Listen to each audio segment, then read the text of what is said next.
اور یہ انتشار پاکستان میں معیشت کو نہیں چلنے دیتا.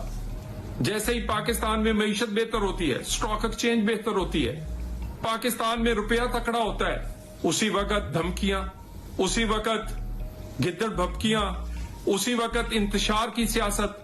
اور تو اور کل کی آپ جلسے میں آپ نے کیا قوم کو کچھ ان کے دکھوں کی بات کی؟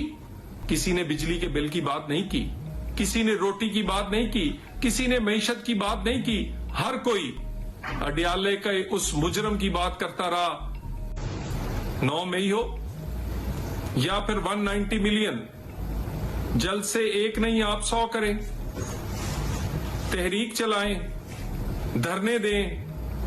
نہ NRO ملے گا، نہ گناہوں کی معافی ملے گی. اور یہ جو بھڑکے ہیں یہ نہ مارے. 190 ملین قوم کے واپس کریں. جو توشہ خانہ کھایا ہے اس کی گھڑیاں ہو یا اس کا باقی سامان، وہ پاکستان کی امانت ہے، وہ واپس کریں. سونامی ٹری ہو، پشاور میٹرو ہو یا وزیر اعلیٰ KP کے ابھی تازہ سڑکوں کے جو پیسے کھائے ہیں تم نے، اور جن پیسوں سے یہ کرینے اور لشکر لے کر آئے تھے اسلام آباد، وہ پیسے تمہارے پیٹ سے بھی نکالے جائیں گے. یہ نہیں ممکن کہ وہ پیسے جو KPK کے لوگوں پہ لگنے چاہیے تھے ان سے جلسے ہوں، ان سے جلوس ہو، ان سے اسلام آباد پہ چڑھائی ہو. اور یہ سب کس سے ہو رہا ہے؟ KPK کے حکومت کے پیسوں سے، سرکاری وسائل سے. اور اس کے بعد جلسہ کرنے کے لیے جو ضمانت دی گئی، جو آپ نے ایک حلف نامہ دیا، اس پر پورا PTI نہیں اتر سکی. امین گنڈاپور نے پھر سے لائن کراس کی. کل امین گنڈاپور نے پھر سے اپنی خاندانی تربیت دکھائی، یہ کہتے ہوئے مجھے تکلیف ہو رہی ہے، چونکہ یہ پہلی دفعہ نہیں ہوا. اس آدمی کا بدتمیزی کرنا، گندی زبان عورتوں کے بارے میں استعمال کرنا، دھمکیاں دینا، اس کا پرانا طریقہ واردات ہے. لیکن میں نے ہمیشہ آج سے پہلے تک یہ کہا کہ مجھے ان کے گھر کی عورتوں سے ہمدردی ہے. یہ اس کے لیڈر کی تربیت ہو سکتی ہے، اس کے گھر کی عورتوں کی تربیت اس کی والدہ کی نہیں ہو سکتی.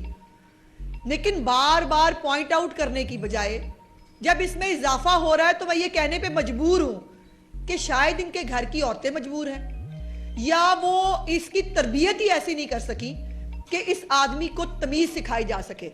وہ ٹھیک ہے، ان کے لیڈر سمیت ان کے لیڈر کا اپنے گھر کی عورتوں کو جو ہے وہ ان کے ساتھ شاید یہی رویہ ہوتا ہوگا، وہ یہ اپنے گھروں تک محدود رکھیں تو بہتر ہوگا.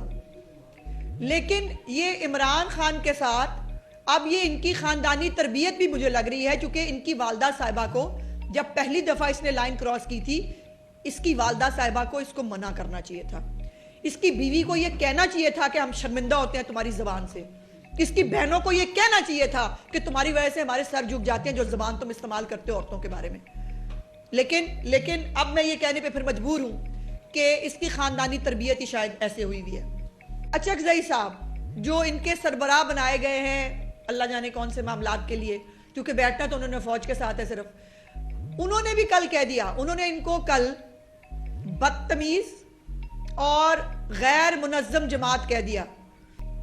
غیر منظم جماعت جو ہے وہ پھر جھنڈی ہوتا ہے، اور وہ جو ہے وہ گینگ ہی ہو سکتا ہے. جماعتیں تو منظم ہوتی ہیں. اور انہوں نے کہا کہ جن سٹیج پہ چڑھنے سے پہلے جب جیب قطر جو ہے وہ جیب قطرے اپنا کام دکھا دیں اور جو ہے وہ اس طرح کے لوگ انقلاب نہیں لاتے.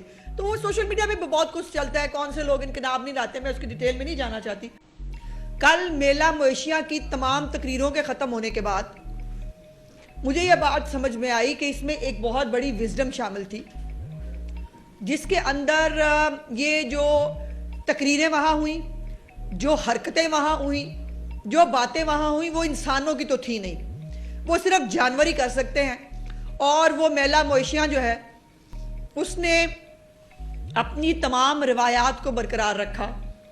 کل اس پارٹی کے جو بلوائی ہیں انہوں نے اسلام آباد میں رہ کے سچ کر کے دکھایا ہے کہ جو خدشات ان کے بارے میں کل بھی تھے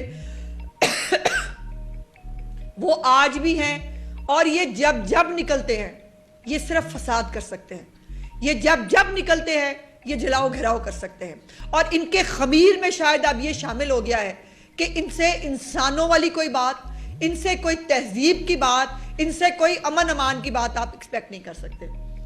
آج آپ نے دیکھا کہ ٹائمز آف اسرائیل میں ایک آرٹیکل چھپا جس میں خان صاحب کو یہ تمغہ لگایا گیا کہ خان صاحب پاکستان اور اسرائیل کے تعلقات بڑھانے کے سب سے بڑی امید ہے. اس میں حوالہ دیا گیا کہ کس طرح خان صاحب پرو اسرائیل, پرو زائنسٹ لابیز کے ہاتھوں میں بھی کھیلتے ہیں, کس طرح ان سے متاثر بھی ہوتے ہیں, اور کس طرح انہوں نے جب وہ وزیر اعظم مسلط تھے انہوں نے گولڈ سمتھ فیملی کے ذریعے میسیجز بھجوائے تاکہ پاکستان اور اسرائیل کے تعلقات مضبوط ہو سکیں. وہی اسرائیل جو آج 40,000 سے زائد فلسطینیوں کا قاتل ہے, وہی اسرائیل جو کہ آج جس کی بربریت پر اجتماعی طور پہ پورا ویسٹ خاموش ہے. یہ حقیقتاً یہ آرٹیکلز بھی یہ اسی لابینگ کا نتیجہ ہے, یہ انہی ڈالرز کا نتیجہ ہے جو خان صاحب اور پی ٹی آئی خرچتی ہے امریکہ میں اور یو کے میں لابیز پر. یہ زلفی بخاری صاحب اور ان کے دیگر ساتھی یہی کام کر رہے ہیں کہ خان صاحب کی اسی طرح سی وی بیچیں ویسٹ میں کہ اگر آپ نے اس اسرائیل کے ساتھ تعلقات بہتر کروانے ہیں پاکستان کے, جو اسرائیل 40,000 سے زائد فلسطینیوں کا قاتل ہے اور جو اجتماعی طور پہ اس ویسٹ کی گود میں بیٹھا ہوا ہے, جو ویسٹ آج اس 40,000 فلسطینیوں کے قتل پر خاموش بیٹھی ہے, ان کو یہ پیغام دیا جا رہا ہے کہ خان صاحب ہی یہاں پہ مسلط کیے جائیں گے تو ہی پاکستان اور اسرائیل کے معاملات بہتر ہو سکتے ہیں.